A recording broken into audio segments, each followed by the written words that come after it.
Hello, it is Ryan, and we could all use an extra bright spot in our day, couldn't we? Just to make up for things like sitting in traffic, doing the dishes, counting your steps, all the mundane stuff. That is why I'm such a big fan of Chumba Casino. Chumba Casino has all your favorite social casino-style games that you can play for free anytime, anywhere with daily bonuses. So sign up now at ChumbaCasino.com.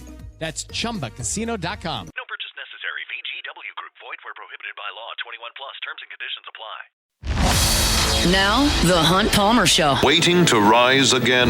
You're listening to The Hunt Palmer Show. Brought to you by Quirks, Cajun fried fish and shrimp on 104.5 ESPN Baton Rouge. This is the moment you've all been waiting for. Locking down the middle of the day. Live from the Mercedes-Benz of Baton Rouge studio. This is Hunt Palmer.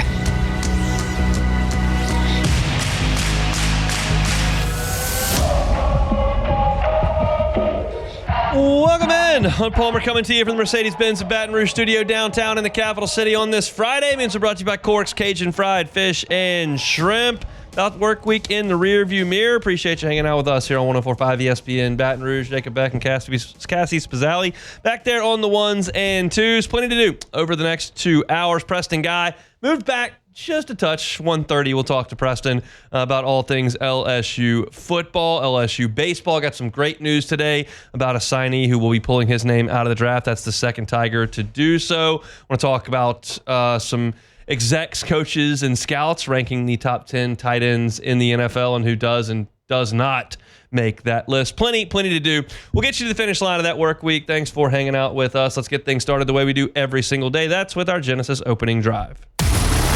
It's time for Hunt's Opening Drive, presented by Genesis of Baton Rouge. LSU football is making some not-so-subtle moves at the moment. Of course, the biggest news that we've gotten over the last 24 hours are a pair of commitments. Got Brown and Lafayette yesterday, and we talked about that on yesterday's show. But kind of behind the scenes, if you're not paying close attention, you're seeing LSU's player personnel department completely overhauled.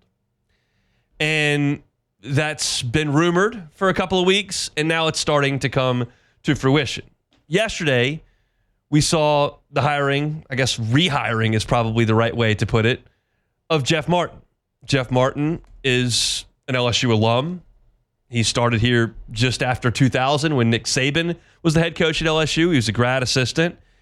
He worked with Les Miles. He worked with Ed Ogeron and was here when Brian Kelly got here. And he kind of started to get overtures from out west and decided, hey, I'm going to spread my wings and go to USC. Ultimately, LSU decided that's the guy we need to bring back into the fold. And they hired Jeff Martin yesterday as executive director of player personnel. He's from New Orleans. He went to LSU. He's got 3 degrees from LSU. He's worked at LSU for nearly 20 years. And his deal is evaluation, recruiting, and roster management. And he's coming in to help Austin Thomas with that. And then today, you got the news that Sam Petito, who's an A-Meet native, is coming from Ohio State to join LSU's roster management department. Sam Petito has worked in the state of Louisiana, coached 3 high school football teams in the state of Louisiana. He went and worked on Nick Saban's staff for almost a decade. And he's been with Ryan Day for a couple of years in Ohio State. And these 2 guys have been hired by LSU to work essentially for Austin Thomas, who's a general manager. Football departments in 2025 don't look anything like they did in 2015 because college football in 2025 doesn't look anything like what it looked like in 2015. You've got to recruit the entire country from the high school perspective and the college perspective. You have to overturn numbers at a rate that was 4x of what it was 10 years ago because of all the transfers you lose and all the transfers you've got to bring in addition to your signing class. So instead of bringing in 25 players every year, you're bringing in 35 or 40 every year. And you need a group on hand to manage that 365 days a year. And Brian Kelly realized that. And I don't know this to be true for sure, but it sure looks like it from the outside. It looks to me like he's tapped Austin Thomas, the general manager of the football program, on the shoulder and said, go put this together. Because I can't recall an offseason without a coaching change at the top that included so much change in the administration of the football program. I cannot recall that. It is a complete 180 what they're doing over there in Baton Rouge. And let me just point this out. I cannot imagine that this is a coincidence. Brian Kelly's first staff included Kerry Cooks, Robert Steeples, Matt House, Jamar Kane, Brian Polian, guys that he brought in with no ties to the state of Louisiana, essentially. Look at the staff he's got now. I just mentioned Jeff Martin and Sam Petito, who have been brought in on the roster management side. On the GM side, they have deep, deep, deep roots in Louisiana. Petito's from Amite. Jeff Martin's from New Orleans. And then you look at the coaching staff. Joe Sloan worked at Tech before coming to LSU. Cortez Hankton is from New Orleans. Brad Davis is from Baton Rouge. Frank Wilson is New Orleans. Blake Baker's spent time in Louisiana, and his wife's from here. Corey Raymond went to LSU from New Iberia. Kyle Williams went to LSU. Deep ties in North Louisiana, in Ruston. Jake Olson isn't from Louisiana. He spent 10 years in Louisiana before getting the job at LSU. He worked at Northwestern State. He worked at ULM. He worked at Nichols. That cannot be a coincidence. It can't be.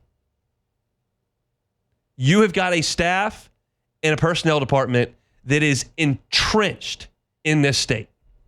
And if you haven't noticed, Louisiana is a freaking football machine.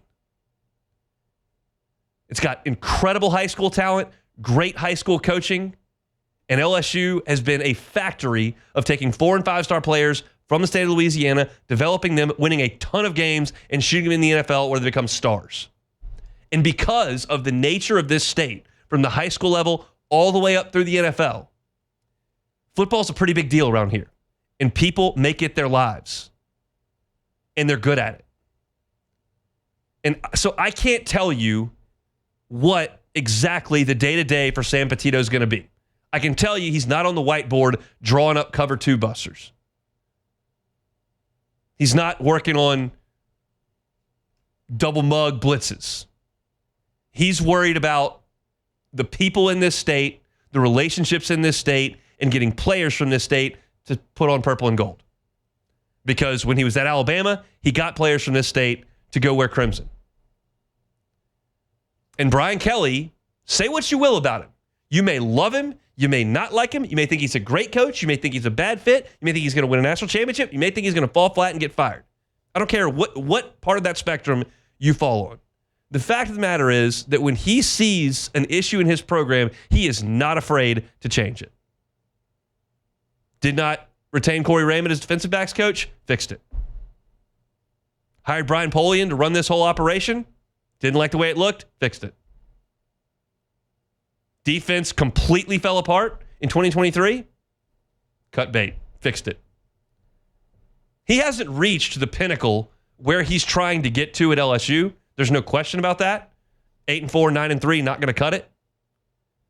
But you can't say he's afraid to adapt. He's stubborn. He won't change. You can't say that because he's consistently adapting this program to try to get better. And you got to give him credit for that. Ultimately, that doesn't matter unless you get to the finish line. But you cannot sit here and say, well, this is just a guy who's from the Northeast, who spent his whole head coaching career in the Midwest, doesn't fit in down here, and won't change. You can't say that about Brian Kelly. He's doing everything he possibly can to get this thing to run. And I think at some point, it may have been the third day he was here, it may have been the second year he was here. At some point, he looked around and went, you know what? This state is pretty special from a football perspective.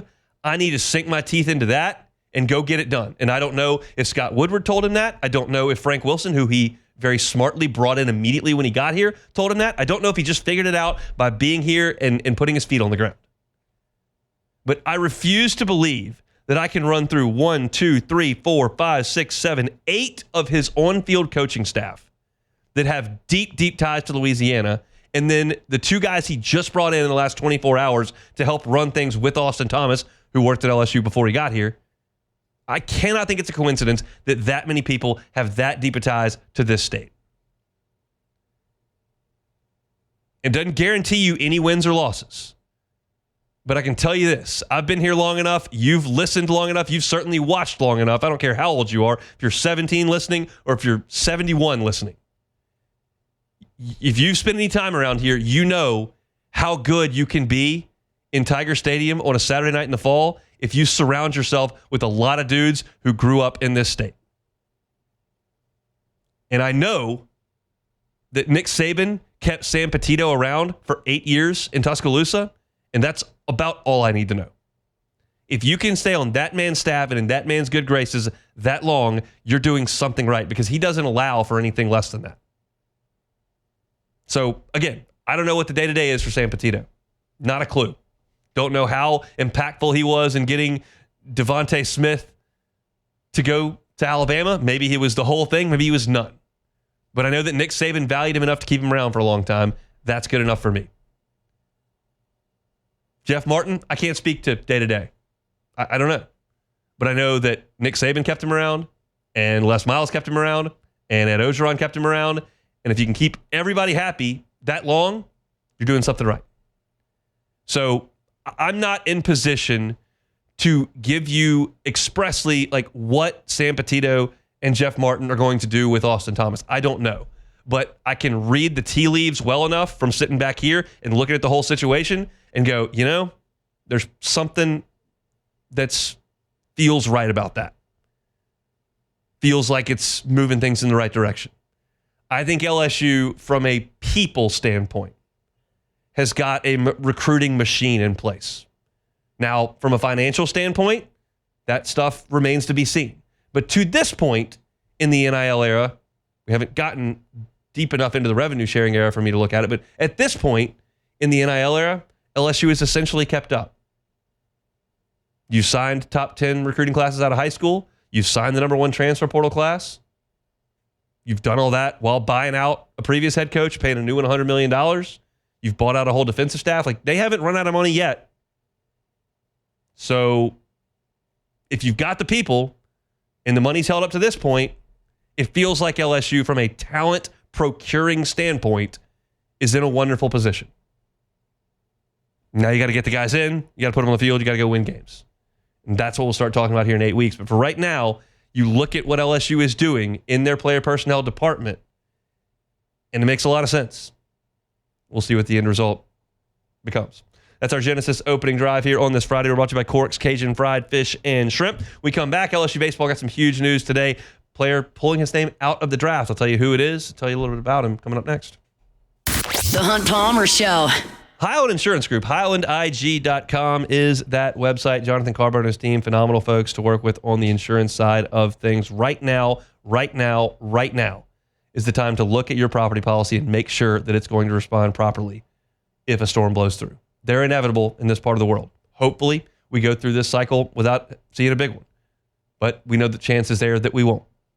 And if a storm blows through and you've got significant damage and you can't work, is your insurance policy going to respond properly? That's what the team at the Highland Insurance Group does. They make sure that the insurance is right. They will always consider cost, and they have contracts with dozens of markets that can be competitive from a pricing standpoint. And I know that's most important oftentimes to business owners, but they can also make sure that the policy is written properly so that you get the coverage that you need. That's the most important aspect of insurance. And that's what they do at the Highland Insurance Group. They are technical experts when it comes to insurance. So contact Jonathan Carvo and his team today. Say, hey, storm season's here. Let's make sure my property policy is in place. For them to look at it, it's free. And they'd love to help you out. Find them online at HighlandIG.com, HighlandIG.com. It is Ryan here, and I have a question for you. What do you do when you win? Like, are you a fist pumper?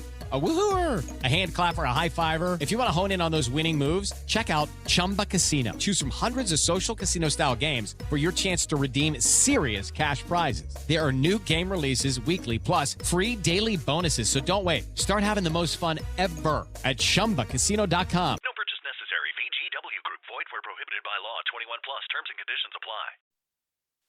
You're listening to The Hunt Palmer Show, brought to you by Corks, Cajun Fried Fish and Shrimp.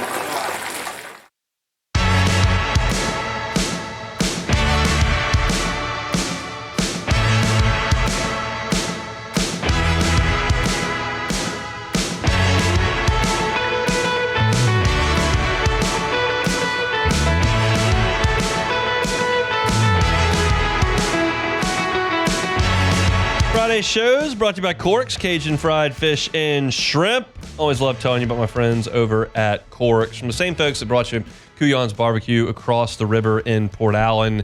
It's Corks, Cajun Fried Fish and Shrimp, jumbo Gulf shrimp, crispy, clean fried catfish, shoestring fries. If you're looking for a late lunch and you're around Government between Foster and Jefferson, swing on through the drive-thru. You can also dine in their newly renovated dining facility. And if you need catering, they can always help you with that. If you're feeding the office, got a birthday party coming up, got a family reunion this summer, got a watch party for some sort of game that you want to check out, Corks is always a great option. They can feed a ton of folks with their fantastic food. That recipe born right here in the seafood capital of the world, South Louisiana. You can check out the menu online, corksfishandshrimp.com. Big news for LSU today. On the baseball side, the draft's coming up, starts starts Sunday with the first 3 rounds, and then Monday it'll be 4 through 20. And look, it's going to be a tenuous watch for LSU fans and for Jay Johnson. And one of the things that you love to see from an LSU perspective is high schoolers saying, I'm out of the draft. We saw that with Derek Curiel. And now we've seen it twice with this signing class. It started with Omar Cerna, who's a very, very toolsy catcher from Texas. He's got big power, a lot of talent, and he's kind of the next guy right behind Aaron Beatty from the catcher spot. He's pulled his name out of the draft. And now you got news today that Reagan Ricken is also pulling his name out of the draft. Ricken is a major talent. He is 6'5". He played high school quarterback. He throws up to 97 miles an hour, and he's got a big breaking ball that is a plus pitch for him. He has never focused all of his energy on baseball before. And if you look at him right now, he's probably a middle, like 5th, 6th round target, which can pay you a little bit depending on what the slot is and how much money the organization has. But the thought is that Ricken can blossom into a star, into a potential first-round pick here at LSU. That's the sales pitch that Jay Johnson gives these high-end high school players. If you come here and you go through our development program and you perform at the SEC level, which is the highest amateur level in baseball, if you do that, the scouts will very much notice. And you can become Dylan Cruz. You can become Cade Anderson. And that's the hope here with Reagan Ricken. I use this comparison all the time. And every case is different, so it's never completely apples to apples, but it is a reasonable conclusion to draw. Andrew Stevenson was a great athlete at St. Thomas More over in Lafayette, and he played everything under the sun. He was a wide receiver on the football team. He played baseball in the spring, and he came to LSU, and he couldn't hit. I mean, he was completely overmatched, but he was such an elite center fielder that Paul Maneri said, go run everything down out there. We'll let the rest of the guys hit. We got Rafe Rhymes, we got Mason Katz, we got Jacoby Jones, we got Tyler Moore. We'll hit. You go play defense. And he did. And he was great at it, but he hit like 180. And then he went off to the Cape and got his at-bats. And he came back to Baton Rouge and got his at-bats in the fall. And he came back for the next 2 years, and he was a .350 hitter for 2 years at LSU because he took all that athleticism that had been channeled into playing wide receiver and playing center field and then playing wide receiver and then playing center field, and then he just played center field and hit. And he became a star, and he became a multi-year big leaguer because you take all that athleticism and you channel it into one sport. This is Ricken. This is a guy who is a quarterback Great size, great athleticism, big arm. And then you just go out and pitch in the spring. And now you get to come to LSU where you've got really world-class facilities from a baseball infrastructure point. No, sitting in the bleachers out in right field doesn't feel world-class. I get that. But from a pitching lab and a metrics standpoint and the training that you can get at LSU, we've seen the massive ticks up that Paul Skeens made, that Anthony Ianson made, that Ty Floyd made, that Cade Anderson made. Guys that have just elevated themselves massively with the resources at their disposal at LSU. And you take a guy with that kind of talent, like Ricken has, and you put him into that ecosystem, and you could blossom into a star. So this is big, big news for LSU.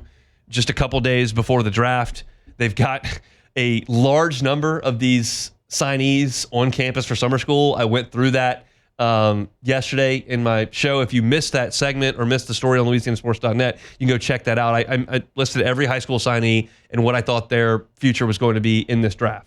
And with Ricken, I called him a toss-up, and I said I felt pretty good about him staying at LSU.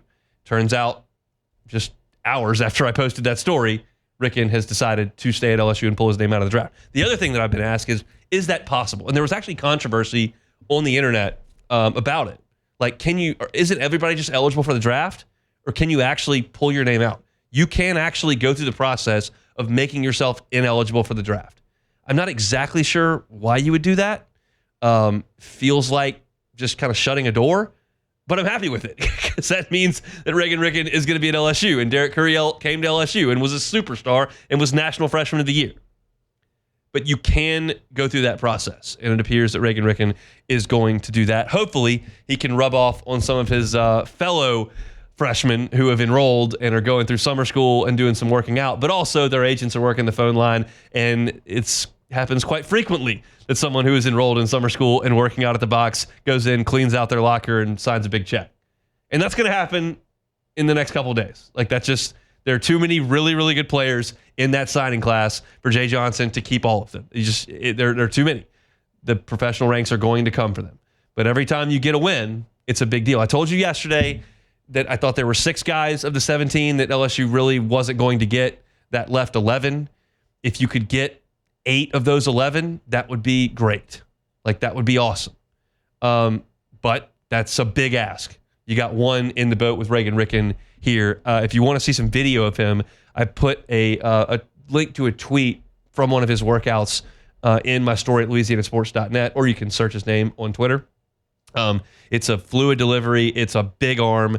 Again, up to 97, pitches generally 93, 94, and the breaking ball really spins. I mean, he can really spin the breaking ball, and that's a great, great thing for LSU, for Nate Yeske, for Jay Johnson, and for this program to get Reagan Ricken involved. I will be hunkered down in Atlanta on Sunday night going through the first 3 rounds of the Major League Baseball draft. We'll see kind of what the issue is there. I would imagine maybe 1 or 2 guys after the first 3 rounds will send out their little tweets says, hey, coming to Baton Rouge, all done. And that doesn't mean it's over, because somebody can draft him in the 16th round with some overflow money and pay him, or maybe draft him in the 8th round with some overslot money and pay him, and things can happen. But Monday is the day where the rubber's really going to meet the road for LSU. When you've got rounds 14 through 20, you'll kind of see where things stand. And that's the probably the most stressful day of the year for Jay Johnson. Not the Super Regional, not the National Championship game in Omaha. Like, the most stressful day for him is probably the Major League Draft, because there are so many variables. At least when you're coaching a game,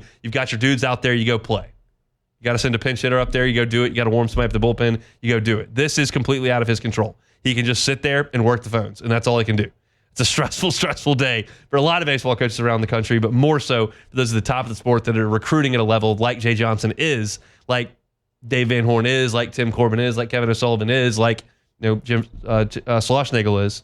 Like, those guys have a ton on their plate on Sunday and Monday of this coming week, and we'll certainly monitor all of that and keep you posted on this show, even from Atlanta, and of course on LouisianaSports.net. But Reagan Ricken, if you missed it and just jumped in, a big right-hander from the state of California, says, I'm good on Major League Baseball. I'm going to LSU. Big, big deal for Jay Johnson and those Tigers. All right, moving right along here on a Friday edition of the Hunt Palmer Show. We got plenty to do here on this Friday edition. I've got a thought about who I think should wear number 18 this year, and it may be a first. So I want to talk about that in the second hour. Also in the second hour, We're going to talk a little bit about the Saints and the top 10 tight ends in the NFL. Does Juwan Johnson crack that list? And we'll talk about his fit on the New Orleans Saints roster. Preston Guy going to join us when we come back. You have TigerBait.com. LSU's making moves in the hiring department. LSU's making moves on the commitment department. A lot of good things going on with LSU football as we inch closer and closer to them reporting for fall camp. We'll talk about it all with Preston Guy from Tiger Bait when we come back. The Hunt Palmer Show. One Bath and Closets. OneBathAndClosets.com is the website. David Duvall and his team, 30 years redesigning and remodeling bathrooms and closets. Sometimes it's a whole closet renovation. Like they can build you a new one. David is a licensed contractor. He's bonded. He's insured. He can make that happen and customize it to your designs. And if you're thinking that sounds real expensive, well, it could be, but it may not be. Maybe it's just using the space you have more efficiently to get the clutter out. The clutter is a big deal. You've got suitcases jammed in your closet. You're jamming coat hangers in there. There's not enough room. Got belts all over the place, shoes sprawled all over the floor. Fix that. Get a custom closet. The process is easy. It starts with a consultation. David will give you a questionnaire. You fill it out. Once he has an idea of what you're looking for and what you've got, he can go to work to designing something that fits your exact specifications. It could make all the difference for you at your home. You don't have to move to change your closet situation. You can just call David Duvall. Go check out the website, onebathandclosets.com. You can go ahead right there and check out their great work and request that consultation online. It's One Bath and Closets. You can find them online at onebathandclosets.com. This is the Hunt Palmer Show, brought to you by Quirks, Cajun fried fish and shrimp.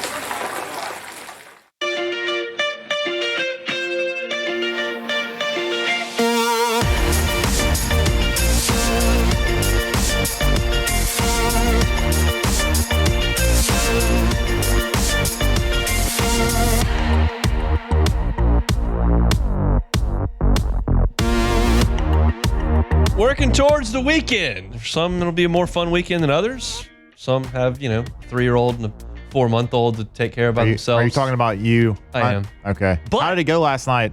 We survived. Yeah? Space Jam. How many times? Just once? Or? Two Okay. Space Jam showings. Keller took his whole bottle, went to sleep. That's really all he's capable of, is taking the bottle and going to sleep, so that's good. Got him bathed, which is important. Any wake-ups in the night? Or? No. Amazing night of sleep. That's great what a performance stuff. from the kiddos. Primetime players, primetime plays, primetime games. That's what they say. We'll see what tonight holds. I don't have high expectations. We'll see how it goes. But at least I don't have to go to work tomorrow, so that's a good thing. That's true. All right, let's talk to Preston Guy, TigerBait.com. So much happening in the world of LSU football. It's supposed to be, generally speaking, one of the slower times of the year. Not so much over the last 24 hours. 2 commitments for LSU on the football field and 2 staffing hires. Let's bring Preston on to chat about it. How we doing, sir?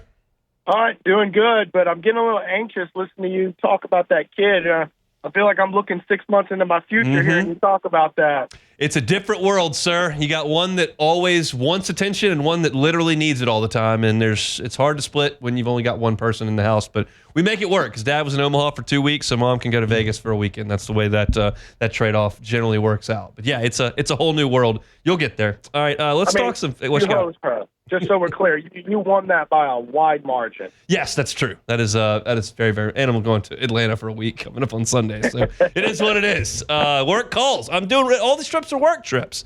Let's talk about LSU football. Let's start with the staffing before we get to the commitments, because I think that it's interesting to look at what LSU is doing with its player personnel department.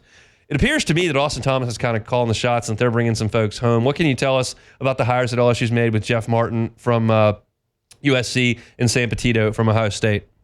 Yeah, I mean, look, this is an impressive back staff that Austin Thomas and Brian Kelly have put together.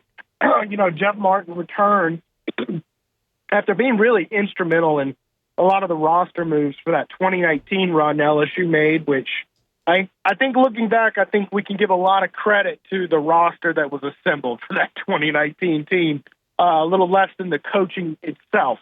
So that's obviously a big hire, and especially in terms of Louisiana connections. We all know how important that is.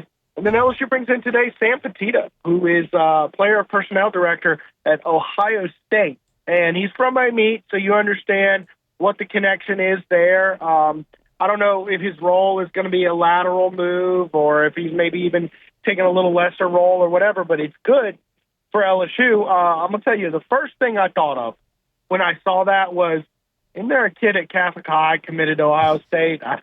I wonder if they might be able to work some connections there. So, and then you partner that. They brought in Ole Miss staffer Kevin Bolden last week. Yeah. I mean, this is a highly impressive staff that Austin Thomas has put together.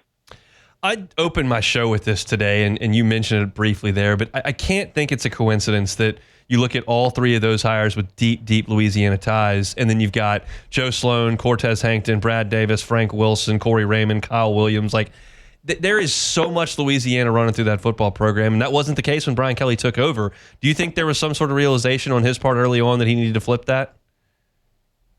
Yeah, I mean, they absolutely. I mean, and look, you look even back to when they brought in Frank Wilson. That was one of his first moves he brought in. I mean, the Louisiana ties were so important. Brian Kelly embraced that.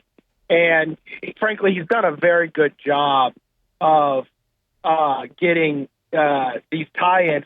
They matter so much for Louisiana. I mean, recruiting Louisiana, this state, so much of it is who you know, more so than what you know. And these relationships, you just got to have people.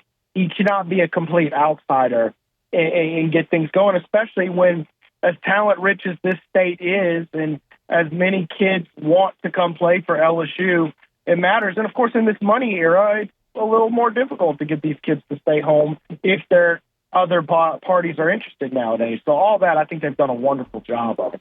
Let's look at the guys that they added into the boat yesterday. Kid from U-High seems pretty good. Oh, yeah. This defensive line, this is actually the third defensive lineman that has a 5-star designation somewhere. I know fans get a little tired of, why does this site got him as a 4? I just always say, look, if one of the services has him as a 5-star, I think that means he's a pretty special athlete. So, of course, Lamar Brown, who is rated as high as the number 1 overall player in the country, he's a fantastic athlete. He's been dominating for years, and he's almost as good at D-line as he is offensive line. In fact, I had to talk to some LSU people yesterday, like, are y'all sure he's going straight to defensive line? And that's the word, is as of now, he will play exclusively defensive line at LSU. I'm sure much to the chagrin of Sloan and Brad Davis, who recruited him for 4 years. But, it's certainly a kid you want to keep home. And, he's being very vocal, bringing kids with him. He's tweeting at Blaine Bradford, the Ohio State safety. Ohio State commit safety out of Catholic I was just mentioning. He's already tweeting at him to stay at home. So that's always a good thing to see. And then D'Anthony Lafayette out of Orlando. I mean, look, he's no slouch either. That's a good player. A little undersized for an edge rusher, about 6'1", 230, but make no mistake, this kid's got a motor. He's a good kid to add to this class. And frankly, the in-state Louisiana is not as deep as we're used to. I believe there's 9 4-star or higher kids in Louisiana. So while it's certainly a top-heavy class, it doesn't have necessarily that depth you're used to seeing. So you're going to have to go out of state and get some depth pieces, some quality guys like D'Anthony Lafayette. It was a good day for the Tigers yesterday. We talked 2 weeks ago, and I said, you're sitting here with like 13 commitments in late June. Yeah. Are you okay with that? And you said, well, we'll see how the next couple of weeks go. Now you're sitting there 15, 16. Do you feel good about the numbers, or are they still a little light? They're a little light. Certainly 16 is closer, but I'm wondering if this ends up being a lighter class at the end of the day anyways. Are we talking about a class where instead of taking 30, you're taking 22? That's a realistic possibility, especially it looks like they're they want to commit enough NIL resources to kids that matter, like Tristan Keys, Lamar Brown. And, of course, for LSU, a lot of times the kids aren't taking the highest bid, but LSU's made tremendous strides to make sure they're at least in the conversation for every kid they want. And part of that is probably making sure you have quality takes and, you're not just bringing in, kids who can't add something to your program. So, I wonder how large this class ends up being at the end of the day. Do they say, okay, let's do a 20 plus 10 model or 20 plus 15, meaning maybe they just take 20 kids in high school and they take, 10 or 15 in the portal, and that's kind of their portal for success. It's a book that's being written in terms of the formulas we've seen. In fact, we might see them sign no quarterbacks back-to-back years. I can't tell you. So 5 years ago, that would have been a terminable offense. But with the portal, you can just bring in a redshirt freshman who's shown some poise, like Michael Van Buren, or maybe next year if you can keep Colin Hurley, you just bring in a 1-year veteran player to hold the ropes. It's just a different world. A lot of these formulas are being written as we're going right now, as we move into this NIL revenue sharing era, and it's starting to get organization. I'm going to ask you the biggest picture of questions here. Like, how do you feel about the health of LSU football moving forward? Oh, boy, really big picture. Look, I know a lot of people have lost faith in Brian Kelly and his ability to win at LSU. I still have faith in him. Now, if we miss the playoffs this year with this roster, it's a different conversation that we're all going to have, right? So, because we're talking about 4 years in at a school of resources at LSU, you couldn't make the playoffs once. But as of now, I still do have faith in him. And, of course, I think LSU is a healthy program with its back staff, and the roster it's assembled is certainly healthy. But as we've seen in college football, a roster is 6 months away from being, you have a very healthy, robust roster in 6 months. You might be down to 38 players in the bowl game if things don't go your way well enough. That's just the era of football that we're in. So in terms of overall health for now, yeah, I think it's great now. I think if you miss the playoffs, some questions come into play as to whether or not, the Brian Kelly, if you need to move on from him. If you do, I'm not saying you do, that buyout, boy, that has some strong financial implications to it, because as of December 31st, I believe it's $51.4 million. That would cause you some serious health to your program issues, and he's not going to get fired no matter what this year, but maybe a year or two, if it turns out that you make the decision Brian Kelly isn't, it all comes unraveled pretty quickly. I don't think there's too many people who would disagree with that, and you're back to where you started. It's a talent-rich state. It's a program with lots of pride and resources. You just got to get a man to run it. I think the best health for LSU's program is if Brian Kelly ends up being that guy who can lead LSU to championships, who is the healthy for this program. It's a big picture question. I'm sure that's going to be a lot of the discussion coming up next week at SEC Media Days. Tell them what you got coming up on Tiger Bait. Hey, look, we'll be all over SEC Media Days with all that coverage there. We'll continue to keep a close eye on recruiting, and football season will be upon us. I think in about 3 weeks away, I'll be starting my weekly podcast again on the Tiger Bait YouTube channel. So looking forward to talking with all you lovely people on a weekly basis once again. Have a great weekend, Preston. We'll talk next week. See you soon, hon. Preston Guy, TigerBait.com. Appreciate him giving us a little bit of time here on this Friday. It's an interesting question to think about. Like, how do you feel about the relative health of the football program? I'll tell you, like, personally, I feel pretty good about it. Like, is it a dynasty? No. Is it a juggernaut? No. Could it be a lot worse than this? Yeah. And is this year really impactful for everybody involved? Yeah. But, like, I heard T-Bob say on the morning show before he left, like, if LSU can't win this year, then they never can. And I just don't buy that. Like, nowadays with the portal, every year is completely different. And, like, Ole Miss isn't going to pack up their suitcase and go home because they didn't make the playoffs last year when the Grow Collective dumped all that money in. They had Dart coming back, and it was set up for them to be really good. And they lost Kentucky and Florida. But they're going to field a team this year, and they're going to try to make the playoffs again. And that's kind of the way I feel. Like, last year was a disaster by Alabama standards in Tuscaloosa. They don't just pack up their ball and go home. Like, you go play another year. And if LSU goes 8-4 this year, like, there'll be plenty of people, the majority of the fan base will be ticked. And maybe the people who are cutting the checks for the players will be furious and pull out all the money. I doubt that. But I don't feel like LSU just has to get it done this year or it's just an impossibility. I don't feel that way. I feel like this is a team that should make the playoffs based on the investment and the talent level that everybody's looking at, but it's just the next iteration of LSU's football team. And I feel like the coaching staff that they have put together and the personnel staff they're forming to go get the players for this coaching staff to coach, I believe in. I think it's good. And I'll still think it's a good staff if they lose 3 games this year. And there'll be a lot of you that disagree with me and think that's stupid and is what it is. And that's fine. Like, I'm not here to tell you I'm right. I'm here to tell you how I feel. And, like, I feel like this team is in a good spot. I feel like this program is in a good spot.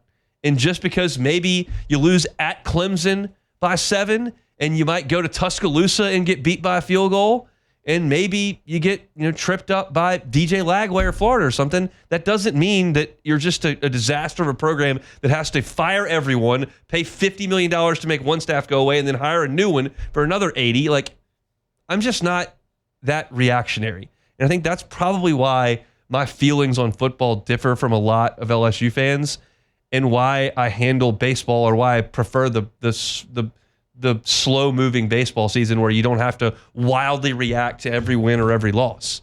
In football, we wildly react to every win and every loss. And I'm just not really wired like that. And so I have the ability to sit here before the season even starts and go, even if they lose 3, like, I still think they've got a good process in place. Hopefully we don't have to have that discussion. Hopefully they lose 1 and they're in the playoff. But we'll see. That's what makes sports fun. You go out there and you play the game. Friday show is brought to you by Corks, Cajun Fried Fish and Shrimp. I'm going to talk about a couple of stupid things when we come back. That's next. The Hunt Palmer Show. Genesis of Baton Rouge, genesisofbatonrouge.com is that website. Every car that's on the lot is online at genesisofbatonrouge.com. If you are in the market for a vehicle, you're probably going to end up on Airline Highway. Lots of dealerships out there. Why don't you just make one more stop while you're out there? Genesis of Baton Rouge. It's Airline at Pico. You can't miss facility. It's gorgeous. It's black, awesome, state-of-the-art, brand new. You walk in, the ambiance feels like you're in a 5-star hotel. Got the little rock fountain. They got an unbelievable place to sit and relax if you're getting service done. Fantastic coffee machine, all the snacks set up, and the staff is completely first-rate. You will have a great experience if you purchase a car at Genesis Baton Rouge, or if you get that car service at Genesis Baton Rouge. It's just what they pride themselves on. It's a luxury car. It's a luxury experience. It's a reasonable price. When I say luxury vehicle, you shouldn't immediately go, well, I can't afford that. Just go look. Check it out. Get behind the wheel. Those brand ambassadors are happy to help you out, whether that's at the dealership or they can come to you. It's Genesis of Baton Rouge. You can find them online at genesisofbatonrouge.com, genesisofbatonrouge.com. You're listening to The Hunt Palmer Show, brought to you by Corks, Cajun Fried Fish and Shrimp.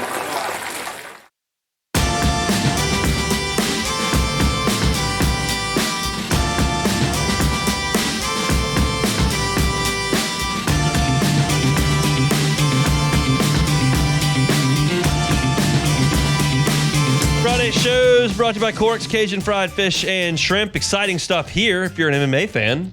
Next weekend, so next Saturday, we've got a really cool deal that we're doing over at LeBerge inside ESPN Bet. We're going to be watching the Poirier-Holloway fight, UFC 318. And if you'd like to roll VIP, you can do that. You just got to follow 1045 ESPN on Instagram. Go to the post that Cassie just put up. If you share it and comment and like the post, you're entered to win VIP seating. That means you get VIP seating, obviously. You get free beer. You get free food. You can hang with us to watch Poirier and Holloway. If you want to do that, check out the 1045 Instagram.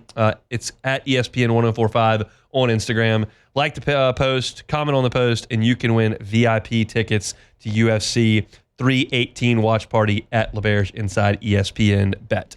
All right, Beck, tell me what you think about this. I told you earlier that my wife is on a girls' trip to Vegas. They're going to see the Backstreet Boys. Yeah, which I think is actually kind of funny. I don't mean to make fun of your wife, but it is kind of hilarious that they're going to see the Backstreet Boys in 2025. Backstreet's back, all right? They're back. So they're going to that. They flew out yesterday. Yeah? Out of New Orleans, like a 5:30 flight, maybe a 6 o'clock flight. Okay. So they get to the airport in New Orleans at like 5. They fly to Vegas. Wait. They got to the airport at 5 and their flight was at 5:30? I think it was at 6 or something. Whatever. They get there an hour and a half. Like they're in the terminal, whatever. This is the point of the story I'm making. They fly to Vegas. They got to Vegas at like 8:45 Vegas time. 4 moms, no kids. Yeah. In Vegas. What do? Go to the hotel and go to sleep. Go to the hotel, walk to the CVS, got snacks and water, and went to sleep. Why are you okay? This is an impossibility. Well, I'm trying to envision a scenario where 4 guys go to Vegas and they get there at 8:40 p.m. and just hit the hay. Here's what they might do. They may go to the hotel, take a nap for an hour, and then go out at 10 o'clock and be out there till 4 a.m. No, they were apparently had like CPAP machines on, just completely laid out, in Vegas at 10 p.m. Like, why even go? Why? Okay, I told them they should have gone to Slidell. Yeah, no, they like, have CVS and a hotel in Slidell. They could have gone for in half the time. If you're just going to see the Backstreet Boys, just go see them in like Des Moines, Iowa or something. If you're just going to go to the hotel and go to sleep. This is a preposterous story. I relayed it to my friends. They just couldn't believe it. They said, well, she's obviously lying to you. Like, I was like, no, I don't think she is. Yeah, no, I think they had no baby monitors, no kids, and nothing to wake up for, just slept for like 12 hours. They could have just at least go out to dinner maybe. I mean, it's late, but still, like, I told her there is a better chance of me amputating my own toe than flying to Vegas at 6 p.m. on a Thursday and not having a cocktail. That is just impossible. Have a drink at the hotel bar, for goodness sakes. What are you doing? Vegas. And it's not like they have landed at, their flight got delayed. They got in at 3 a.m. It's time to go to sleep. 9 o'clock? They landed at 8:40. That's prime time. It's 10:40 our time, but still, it's 8:40 there. Yeah. You got the adrenaline going. You land in Sin City. The lights are shining. You hear the slot machines ringing. Like, you got to go do something. You got to do something. I mean, that's improbable. It really is. I'm just trying to imagine guys landing in Vegas like, yeah, I think we're going to. There's no chance. We're going to turn in. There's just no chance. There's a better chance of the guys just not going to sleep. Yeah, just staying that's what up the I'm whole saying. night. Yeah. Also have another stupid thing to talk about here. Have you ever gotten a drink from the vending machine in the kitchen? Oh, no. Don't tell me it's hot again. No, this is, I believe, the worst vending machine in America. I believe this to be true. You have felt these Cokes that I've gotten that are not cold. Really hot. Actually hot. They have been heated up. That was not the case today. Today, frozen. You see I've gotten a frozen one too, so that's two issues. Okay. You see how the rim of a can is taller than where you drink out of? Yeah. This one was protruded all the way up. Yeah. So They got dropped. It was all the way up. So that's another issue. Also, the sign that says how much you pay for it says $5.25. That's wrong. No, that's not correct. This one I got where the thing was protruded up was dirty. It got my hand dirty. How many issues can you have with a vending machine? 1, you got hot drinks. 2, the cans are deformed. 3, it's dirty. 4, it's frozen. 5, the thing doesn't say the right cost. What does the machine do? This is the worst vending machine in the world, and we have it here. It's either a blessing or a curse, whichever way you look at it. We need to make a deal like a Moneyball where the guys had to pay for their sodas, and he's like, I'm going to get this other team to pay for my sodas. Like, we got to do a deal with somebody to get some sodas I've decided I'm on this like 2-month like weight loss thing that I'm going to do. I started this week, and I'm limiting myself to 1-0 on Friday. That's it. All right. And that's a reasonable thing to do. That is reasonable. Well, first of all, another issue, they didn't have any zeros, so I had to get a Coke Heavy, a Coke Diesel. No, not the Coke Heavy. And the can was deformed. I just wanted reasonable Coke Zero that's the right temperature with the can not deformed and the price is lit up correctly. That's all I'm asking from the vending machine. I don't need it to do tricks. Just do it properly. That's enough for Vegas trips and vending machines. We'll talk about sports when we come back. The Hunt Palmer Show. Step into the world of power, loyalty, and luck. I'm going to make him an offer he can't refuse. With family, cannolis, and spins mean everything. Now, you want to get mixed up in the family business. Introducing The Godfather at ChumbaCasino.com. Test your luck in the shadowy world of The Godfather slot. Someday, I will call upon you to do a service for me. Play The Godfather now at ChumbaCasino.com. Welcome to the family.